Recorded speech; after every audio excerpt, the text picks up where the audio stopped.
Continua il nostro viaggio con i candidati del Basso Polesine per quanto riguardano le elezioni regionali. Oggi siamo con Angelo Zanellato, politico navigato, molto segretario provinciale del PD e si presenta appunto per la lista PD Manillo Presidente. Sì. Qua siamo in un posto iconico della nostra provincia, siamo davanti abbiamo l'ex centrale Enel, il famoso cammino, Sì. anche questo ancora molto, molto iconico per quanto riguarda il nostro territorio. Davanti abbiamo il degassificatore NNG, quindi parliamo di territorio.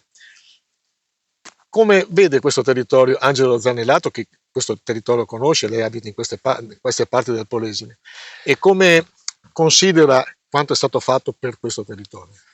Beh, naturalmente il mio ragionamento non guarda solo questo territorio, guarda tutta la provincia, perché credo che la provincia del Polesine abbia tutta una serie di caratteristiche particolari che andrebbero messe insieme e valorizzate tutte insieme, perché abbiamo tutta una serie di prodotti, di attività, di opportunità, di offerte che, se messe insieme, creerebbero attenzione.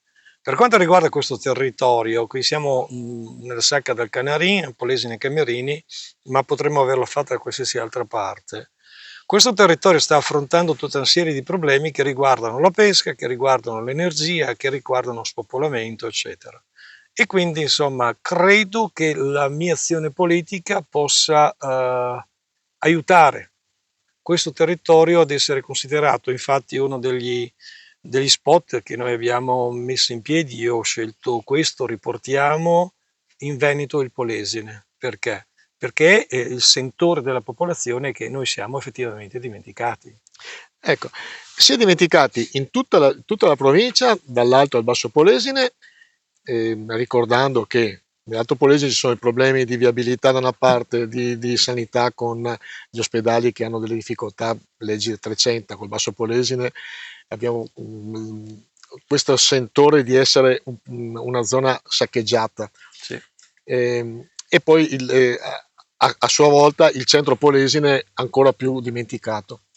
Sì, perché siamo in mezzo a due entità importanti: il Veneto, che per noi il confine è quello dell'Adige, e il Po per quanto riguarda l'Emilia Romagna. Quindi in realtà siamo considerati figli di nessuno, perché sotto il profilo energetico stanno arrivando un'infinità di eh, elementi danneggianti la nostra realtà impressionante. Nessuno si sta opponendo, e parlo dei biogas, bioenergie, fotovoltaico e quant'altro. La provincia di Rovigo è l'unica provincia in Veneto che è autosufficiente. Questo lo dicono i dati, non è che lo dica io. Poi noi abbiamo, proprio come si diceva prima, l'Alto Polesine ha una eccellenza particolare, altissima in particolare, che è quella della giostra. Noi abbiamo delle specializzazioni, sono andato a vederle, a dire l'eccellenza, abbiamo imprese che fanno ricerca e hanno una ricerca avanzatissima. A cosa manca a queste imprese? La manodopera specializzata, perché quel lavoro è molto particolare. E la regione su questo non ha fatto niente, non ha mai programmato qualcosa che andasse a valorizzare. Sì, lei sottolineava in un incontro la diaspora di tanti ragazzi giovani che vanno via dalla nostra provincia. Cosa propone lei per invertire questa rotta? Ricordava anche le esperienze che stanno facendo in Emilia-Romagna, che forse potrebbero essere copiate anche da noi. Certamente. Allora, questo è un territorio che dal 2014 al 2024 sono andati via come fascia d'età tra i 15 e i 35 anni in tutto il Veneto 5.440 persone. In Polesine se ne sono andati la stessa fascia d'età nello stesso periodo 5.886. Cosa vuol dire?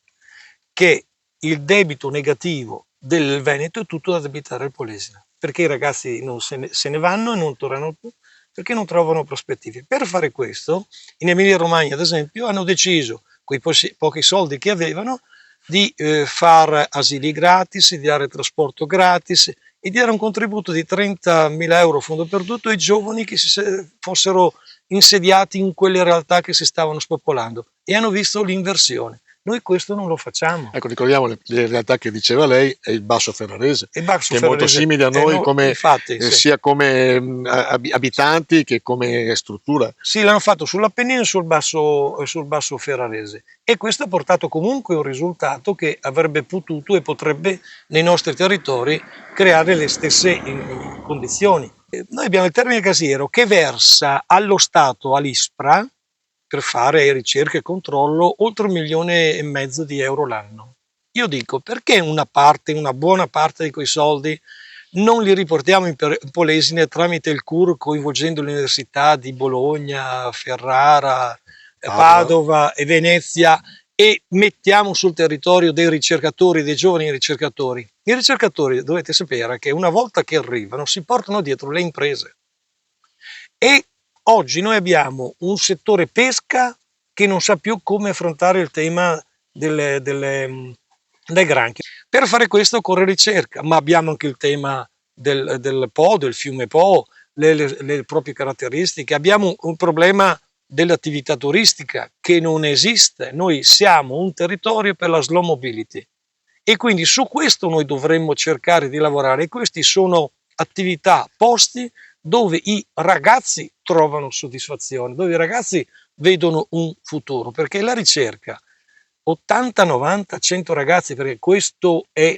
la quantità di ragazzi che potremo avere che fa ricerca. Sapete che sviluppo di economia potrebbe portare su questo territorio?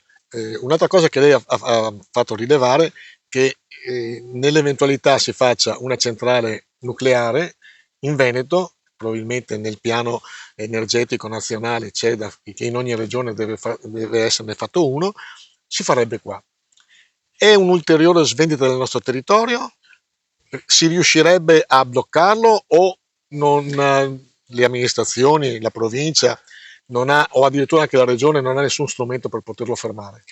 Allora, quando io uscì con questo tipo di ragionamento, e fu nell'aprile 24, tutti mi dicevano che cercavo visibilità. Lo Stato stabilisce che si debbono fare in tutto il territorio nazionale almeno una centrale nucleare di nuova generazione. Anche qui non sappiamo che tipo di nuova generazione possa essere, però comunque una centrale nucleare, una mini centrale che possa produrre qualche giga di energia. Ho capito, ma le caratteristiche di questa centrale devono essere non vicine ai centri abitati, scarsità di densità abitativa, quantità d'acqua a disposizione, un territorio, un'area dove ci possa essere, diciamo, con poche persone. Sì, con poche persone, ma che ci possa essere un'area che la possa accogliere.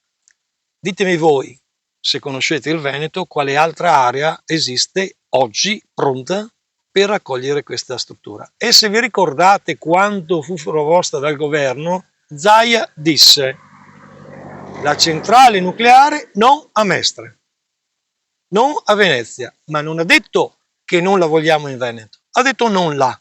Ecco, quale altro posto ci potrebbe essere? Tra l'altro la location potrebbe essere qua nell'ex centrale. Infatti. Ma allora il progetto di la riconversione turistica di questa centrale, si parlava di 8.000 persone al giorno che potevano accedere, e poteva essere un volano gigantesco per l'economia? Sì, questo era un progetto che partì con l'allora sindaco Bellan.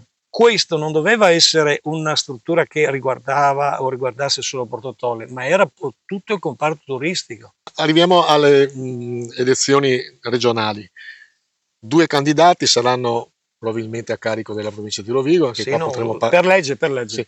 Non era mai successo che avevamo in regione 2 consiglieri regionali, 2 assessori, e ciò nonostante la nostra provincia su certe cose è stata molto dimenticata. Perché? E perché? Perché quando tu non sei libero, io dico sempre che se uno non è libero di volare laddove osano le aquile, non può fare politica.